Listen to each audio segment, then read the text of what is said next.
Fahad Ben Nafel, président d'Al Hilal, a confirmé lors d'une interview sur la chaîne YouTube Tamania qu'il avait bien proposé un contrat XXL à Cristiano Ronaldo cet été. Selon le dirigeant saoudien, le joueur de Manchester United était d'accord pour venir mais le dossier n'a pas pu être bouclé à temps à cause d'une interdiction de transfert.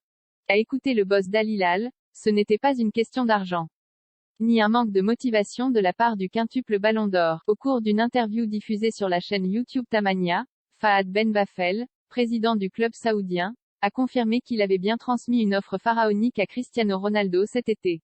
Alors qu'un contrat de 230 millions d'euros sur 2 ans avait été proposé aux Portugais, en plus d'une indemnité de transfert de 28 millions, la seule chose qui a fait capoter le deal aurait été une interdiction de transfert. Plus grand que toutes les infos et rumeurs mercato en direct. Le problème n'était pas dans l'argent ou sur l'accord de principe. Oui, nous avons négocié avec Ronaldo.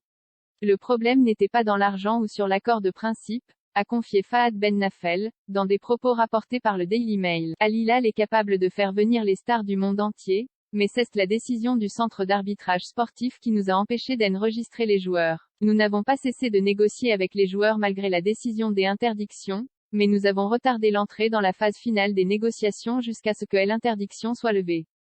Comme précisé par le Daily Mail, Al Hilal a été sanctionné d'une interdiction de transfert en mai après que son milieu de terrain Mohamed Kano a changé Davis sur un transfert à Al Nasr à la dernière minute, avec un contrat déjà signé avec les deux clubs. En clair, c'est cet imbroglio impliquant le milieu de terrain saoudien de 28 ans, inconnu du grand public, qui aurait bloqué le transfert retentissant de l'un des meilleurs joueurs de l'histoire dans un pays du Golfe. L'histoire tient tout de même à peu de choses. Mais l'Arabie Saoudite rêve toujours de CR7.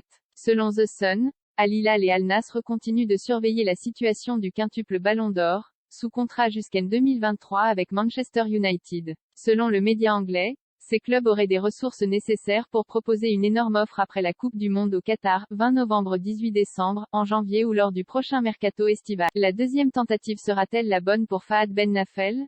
Dossier. Cristiano Ronaldo moins de Ronaldo, plus de Portugal. La presse portugaise remet CR7 en question. Manchester United.